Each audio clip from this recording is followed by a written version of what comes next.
Hi, welcome to our channel of IGNOU audiobooks, Indira Gandhi National Open University, School of Gender and Development Studies, SOGDS. Postgraduate Diploma in Women's. Answer the question on universality of gender discrimination and subordination. Understand how gender roles are shaped in the society. Appreciate the importance of gender equality and understand the consequences of gender-based discrimination. 3.1 Introduction. Before moving on to understand the nature of discrimination and subordination, in the context of gender, we should first look into the meaning of these two terms and also how they are linked together at literal and analytical levels. As per the Oxford Dictionary, meaning of the term discrimination implies the unjust or prejudicial treatment of different categories of people, especially on the grounds of race, age, or sex. However, in the Indian context, we may also include caste in the above-mentioned categories. If we deconstruct the above meaning for better understanding of the term, then we may find certain key terms that are present in the meaning or which are otherwise implied implicitly. The English word discrimination is made up of a battery of terms that together convey certain meaning. To begin with, discrimination is a prejudicial treatment which implies that it entails certain behavioral patterns that may be labeled as prejudicial towards a defined category or group of people. Now, one may ask this question that how these prejudices develop at the first place? The answer to this question is ingrained in the social structure of any society. These structures, which are otherwise non-visible to a naive eye, can be detected and understood by anthropologists who have always tried to understand basic structure of a society and how these structures get translated into behavioral patterns. For example, caste is a reality in Indian context which formed the basis for division of labor, and in turn gave rise to a bitter form of discriminatory behavioral attitude towards people labeled as lower caste. Such discriminatory attitudes are also patronized by religious texts and treaties. Similarly, in the case of gender, prejudicial treatment stems from some more basic structural patterns that are passed on from one generation to other through the process of socialization. However, the term discrimination cannot be seen in isolation from the term subordination. These two terms are complementary to each other. Subordination implies the action of subordinating or creating a hierarchy or strata. It can be argued that subordination validates discrimination. Therefore, subordination becomes a tool or an ideological basis for discrimination. Gender discrimination, in particular, stems from the ideology that women are subordinate to men and therefore are not entitled for equal treatment in various walks of life. These flawed ideologies are also corroborated and integrated with people's faith and values, and therefore become well established at the structural and functional levels. The entire ideology of patriarchy is the result of such assumptions. Dube, 2009. Discrimination and subordination should be juxtaposed with the ideology of equality to understand the meaning enshrined in these words. The Indian Constitution is based on the notion that every citizen will have the right to equality, and there shall be no discrimination on the basis of caste, religion, sex, race, and place of birth. The preamble of the Constitution states that equality of status and opportunity should be secured for all the citizens of India.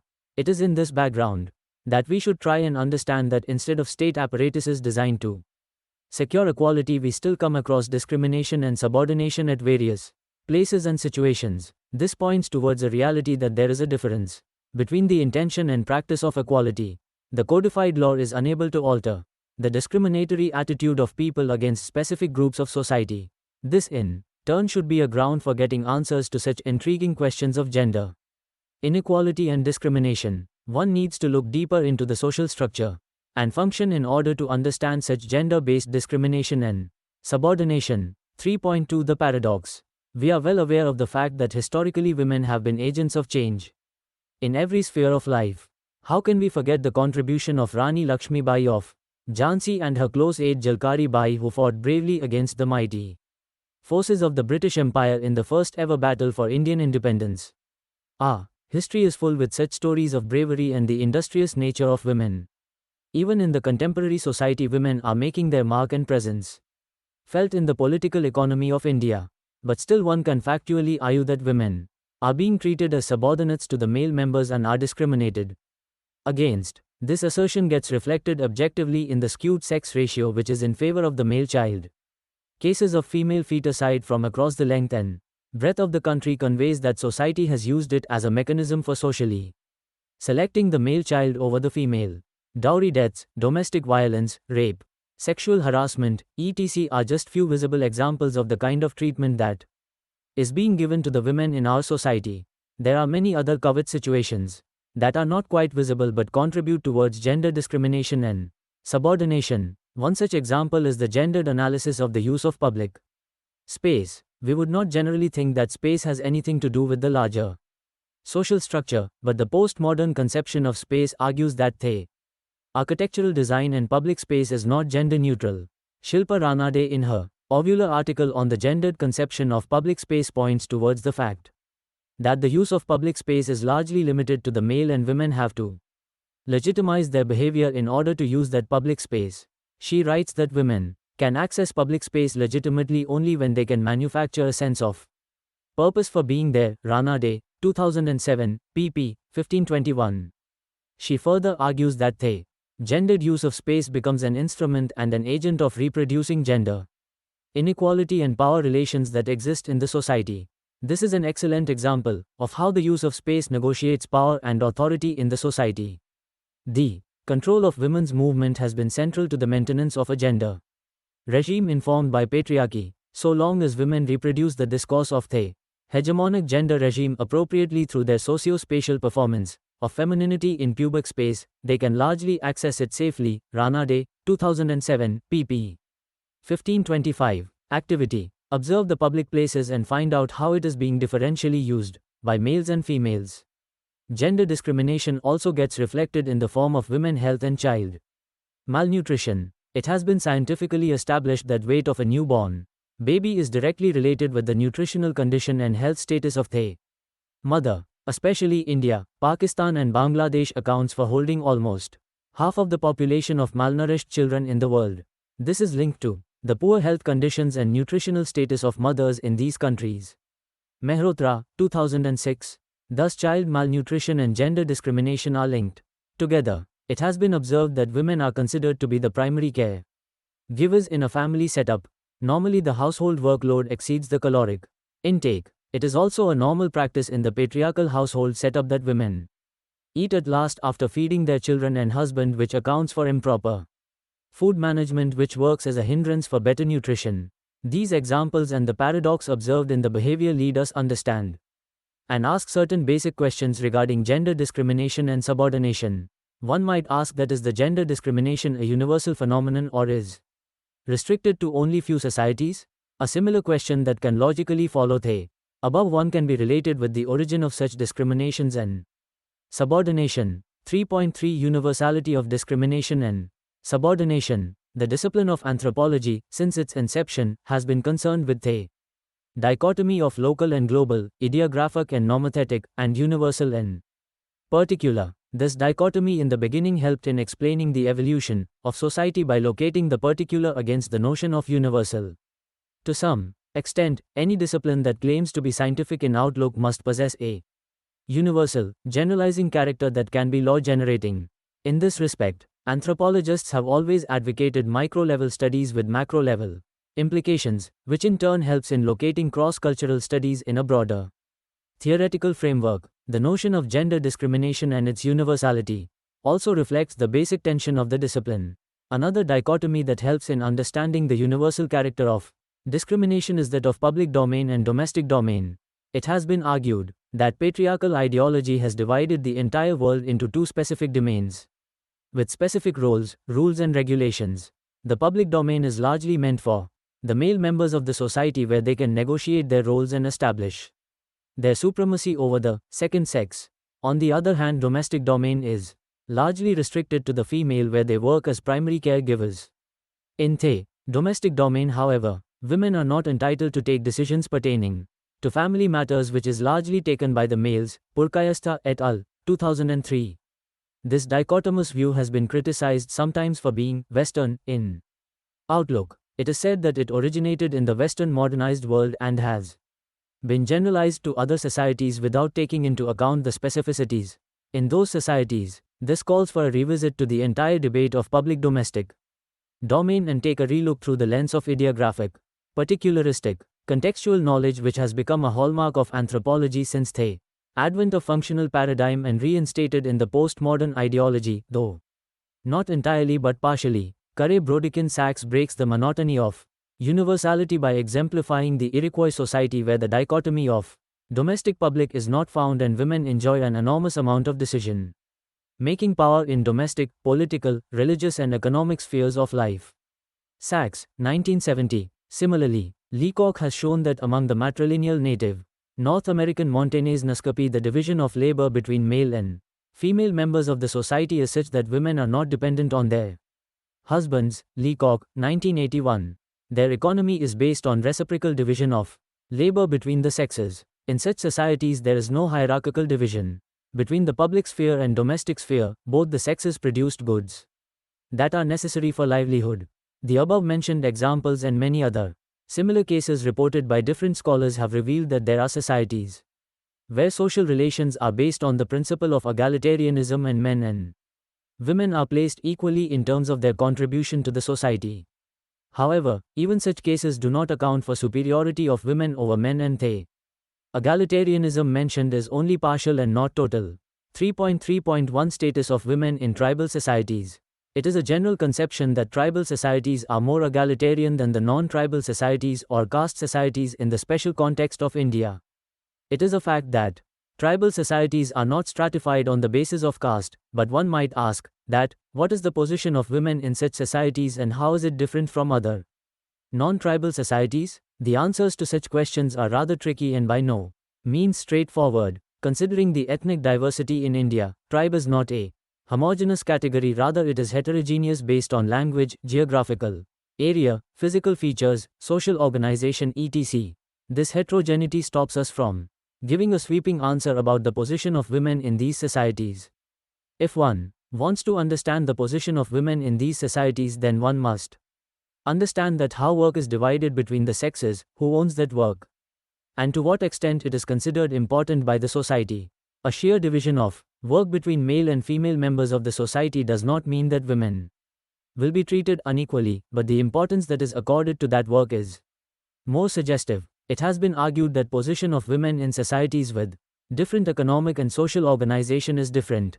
Those societies where hunting and food gathering, shifting cultivation is the basic source of sustenance accord better status and autonomy to women, since collecting forest produce is considered important for sustenance. Also, women in such societies are more autonomous since they have control over some resources and its distribution. As societies progressed from hunting-gathering to settled agriculture, status of women started deteriorating since the ownership of land and its transfer followed the principle of lineage, and such lineages were dominated by males. As Engels has rightly pointed out that the world's historic defeat of women at the hands of men began with the emergence of private property. In this context, tribal societies must also be seen as societies in transition or transformation, since they came in contact with the so-called outside world. This has led to the emergence of the concept of private property instead of common property resources and dowry in place of bride price, which in turn led to deteriorating women's status. D.N. 1988. Apart from the economic determinant of women's status in the society, the social structure and organization in a tribal society provides more autonomy to the women. Some tribes in the central India had an institution of youth dormitory. It is known by different names in different tribes, like it is called Dumkariya among the Oraons, Giti Ora among the Mundas and Ghotal among the Gonds. Such youth dormitories functioned as institutions where boys and girls could mix freely. They were a part of their socialization process where they learned their gender specific roles, duties and reciprocity in behavior while dealing with the opposite sex. This also regulated the behavior between men and women and generated a sense of unity among them in society. Free mixing of boys and girls before marriage was never seen as a taboo in these communities. Bodra, 2008. Activity. Collect more such examples from societies around you and discuss with your friends. Such autonomy is also visible among the Bhil tribes, where the institution of marriage has certain provisions that accord for greater autonomy for girls and lesser restrictions and taboo. Bhils are famous for Bhagoria marriage, where boys and girls elope together and when they return they are considered to be husband and wife after paying certain amount called dapa by groom's side to the bride's side. 1. Such kinds of marriage largely take place during the festival of Holi, the festival of colors. Such festivals are marked with greater intermixing of young people who then chose their life partners. This should be compared with the autonomy and restrictions placed on the women in the larger society, where arranged intra-caste marriages are the norm and any deviance from the norm is met with dire consequences in the form of honor killings. Scholars have argued that tribal women also had certain rights over the land. The rights of unmarried daughters, wives and widows are clearly spelled out. These rights were largely of two types: A, in the form of having the right to manage a certain piece of land, and B, in the form of having a claim or share in whatever the land produced. These kinds of rights gave some autonomy to women in terms of managing and accumulating resources. In this context, the position of widow in a tribal society is different from the one in Hindu society.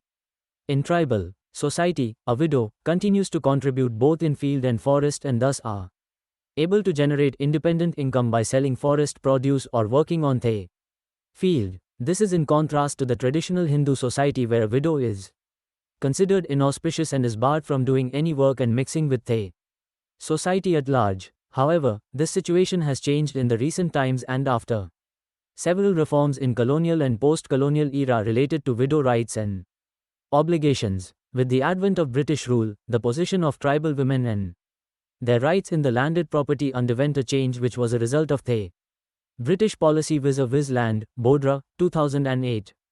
The argument centering the subjugation and subordination of women also holds true in some of the matrilineal tribal societies. Although the position of women in matrilineal societies are much better than that of their patrilineal counterparts. Dubey, 2009, but the ideology of patriarchy and unequal power distribution is a reality that contradicts a very naive understanding of matrilineal tribal societies. Tiplet Nombri, while discussing the transformation in gender relations in the context of Khasi women of northeast India, has highlighted the fact that position of women in these societies is comparatively better, but they are still not free from subjugation and subordination. It is in the politico-jural domain that men assert their power, which gives rise to a kind of political structure that excludes women. Men even use their position to generate a kind of ideology that is based on a hierarchical relationship between men and women. This kind of ideological churning is taking place with the help of state apparatuses that are being used to distort the matrilineal system. It has also been argued that traditionally women were not allowed to take part in the political domain of decision-making, Nombri, 2000. This is quite evident from the fact that women have been traditionally denied the membership of Khasi Darbar, IGNOU 2012, 3.3.2. The case of matrilineal Nayars. Matrilineal is also found among the Nayars of Kerala. Kathleen Goff and other scholars like C.J. Fuller have provided a detailed anthropological account of how matrilineal is practiced and perpetuated among the Nayars. Schneider and Goff, 1961, Fuller, 1976, Goff, 1952. In this matrilineal organization, women were not dependent upon their husbands as they are the members of a matrilineal group known as Tarwad. A Tarwad consists of members belonging to the same matriline. The institution of marriage among the Nayars is characterized by Taliketu Kalyanam and Sambandham relationships.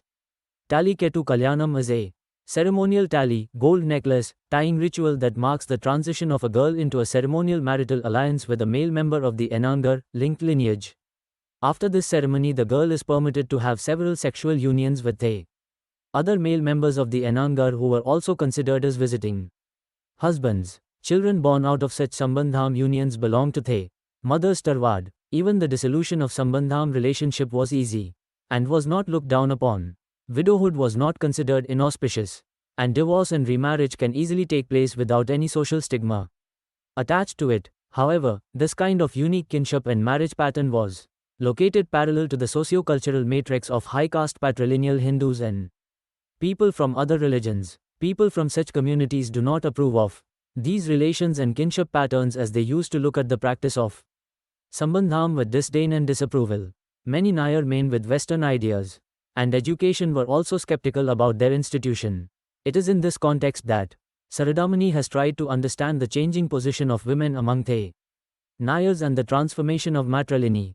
She has argued that the Nayar men were made to feel inferior and uncivilized by people who looked down upon the practice of visiting husband. This led Nayar men to bring about certain changes in their institution to make them coterminous with the ideology of the West and other patrilineal communities. This so-called Western and progressive ideology is based on the principle that after marriage a woman and her children become the responsibility of her husband and the husband is obliged to look after his family. This is different from the Nayar's institution where the Tarwad is responsible for the maintenance of women and her children. From the perspective of women, such changes resulted into subordination and subjugation of women. In the matrilineal institutional setup of the Nayars, Saradamani, 1999. It has also been argued in the context of status of women that we should not always talk and analyze in terms of low or high status for women in a society. Thus a dichotomous understanding in this context is not called for. There are also intermediary statuses in various societies depending upon rights and privileges accorded to women. It is for sure that in most of the societies across the world, the status of women is not as good as that of men, and especially in patriarchal societies it is even worse. Patriarchal societies impose certain restrictions and taboos that need to be followed by women in order to get the label of good women. 3.4 The construction of gender in the cultural context. This section will deal with the question that how socialization as a process is linked with gender-based discrimination and subordination. When we say that something is ingrained in our culture or society at the level of its basic structure, then we must also realize that this culture and structure gets reproduced over generation after generation. Changes in cultural traits and social structure do occur either from within the society or forced and adopted from outside. However, for a very long period these changes coexist with the older or traditional patterns and show a spatial difference in their manifestation. This is quite evident in the context of rural-urban patterns that reflect this kind of coexistence to some degree. Socialization is a process through which we learn our cultural values, traits, customs and rituals. We also learn behavior patterns that are accepted and legitimized in the larger societal context. In this context, gender-specific roles are learned both at home and outside. This learning is largely observational in nature, and both genders internalize the kind of behavior they receive, which is later projected in their own behavior. Leela Dubey, one of the pioneers in the field of gender studies, had discussed about the construction and consolidation of gender identity. She is of the view that in a patriarchal, patrilineal society like ours in India, gender roles start taking shape very early in life. The difference in the enthusiasm of parents at the birth of male and female child is keenly observed by the female child and is internalized, which becomes part of her psyche.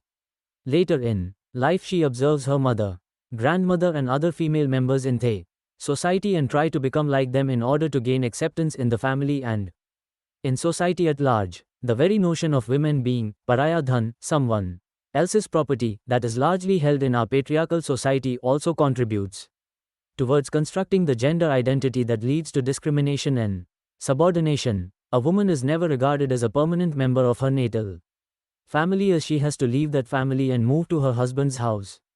This gives rise to the belief that she will never contribute to the family income and instead she will take away certain part of the family income as her dowry. In contrast, the male child is considered to be the savior of the family and as a permanent member of the family, one who will contribute towards the family income and take care of aging parents. Such expected roles and identity formation leads to a stratified system where gender is placed in a hierarchical pattern. Dube, 1988. 3.4.1 The objective reality and subjective experience. It is an objective reality that women are being discriminated against and treated as subordinates in the society. This fact gets reflected in the child-sex ratio across the country of India. As per the census report of 2011, the child-sex ratio in the age group of 0 to 6 years is just 914 girls per 1,000 boys. This is more alarming in the context of the decadal decline in this ratio, which was 976 in 2001. Even in states like Maharashtra, which are still considered as progressive and where other development indicators are better than many other states in India, the child sex ratio stands at a meager 883 girls per 1,000 boys. In 2001, this ratio was 913. To understand the meaning of this ratio better, it should be kept in mind that as per the global trends, a normal child sex ratio should be above 950. Therefore, this is an objective indicator of gender discrimination and preferential sex selection in favor of male child. Katikam, 2012. Now one may ask that how this discrimination is manifested in lived experience of women. Do women really feel that they are being discriminated? What difference do they observe in terms of their experience in the treatment that they receive from family members? Such questions became part of a study that tried to understand the subjective experience of women vis-a-vis discrimination. The basic premise behind this study was the fact that what we believe has occurred to us is more significant than what has actually happened. This premise works at a psychological level where our perception of reality is more significant than the reality itself. Therefore, it is important to know that what women perceive has happened with them in terms of discrimination and subordination. It has been found in the study that there is a gap between the objective reality and subjective experience of that reality. This study was conducted among the girls between the age of 7 and 18.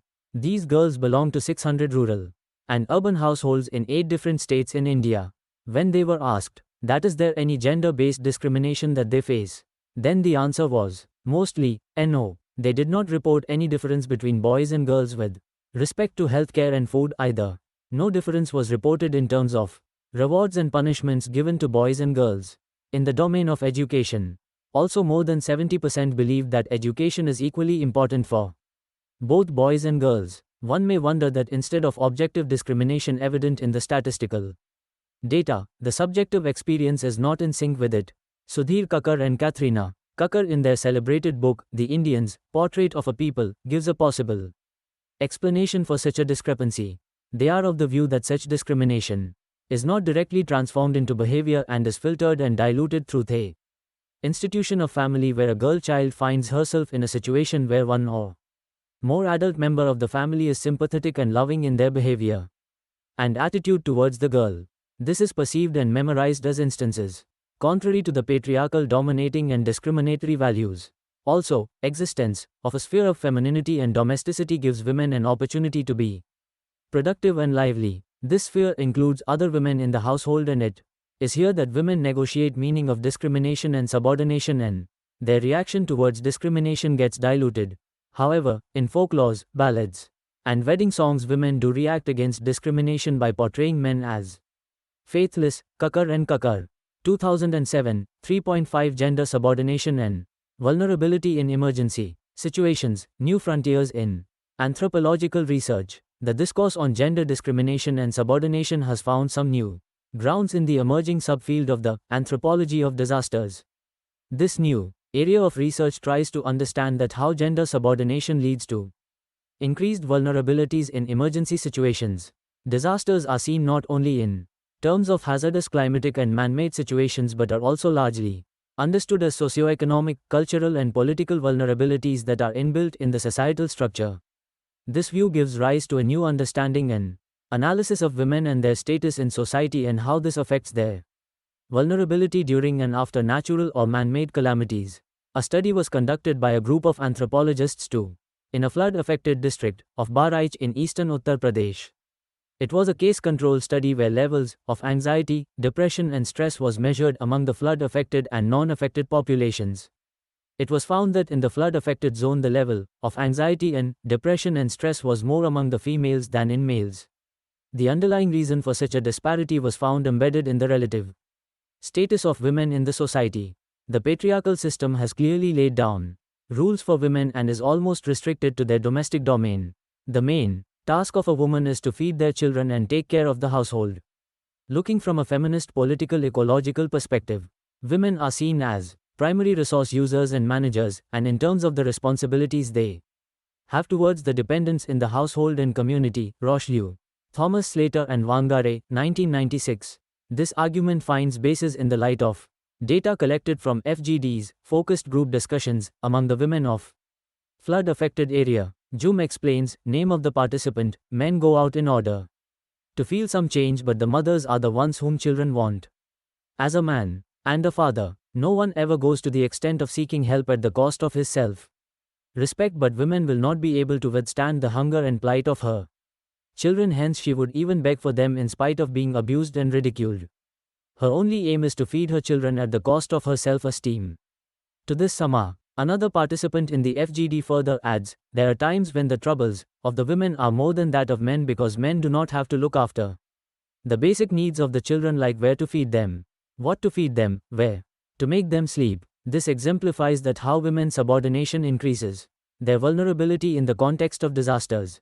This is another objective reality of gender-based discrimination and subordination that has obvious consequences for the well-being of women in special circumstances and for the society at large. Khatri et al., 2012, 3.6 Summary. Discrimination and subordination are linked concepts. These two terms are complementary to each other. Subordination implies the action of subordinating, or creating a hierarchy or strata. It can be argued that subordination validates discrimination. Therefore, subordination becomes a tool or an ideological basis for discrimination. The very process of primary and secondary socialization in our society clearly demarcates gender-specific roles and hence creates a divide between the public and domestic domains. These two domains need to mix together. Women are actively coming forward in the public domain, and it's time for men to move towards the domestic domain and do not consider it something exclusively for women. It is only with this kind of sharing that we can achieve the goal of gender equality. Gender-based discrimination is a universal phenomenon with some exceptions, where the status of women is to some extent equal with that of men. In the case of tribal societies in India and elsewhere, as we have seen in the examples above, that women have greater autonomy in these societies. We should also try to learn from these examples. Throughout this unit, we have seen that gender discrimination and subordination are embedded at the socio-structural level. The idea of gender equality enshrined in our constitution has not been fully realized. Even today, we hear news of gender-based discrimination in the form of sex-selective abortions, female infanticide, domestic violence, molestations, rape, etc. As responsible citizens of this country, it is our duty to stop such discriminatory and criminal behavior. The first step towards this goal is to realize and understand the kinds of discriminations that are prevalent in our society and then to act accordingly. The need of the hour is to discard the patriarchal mindset and start thinking in a rational and scientific manner. Thank you for watching. We will see you in the next video with the next chapter.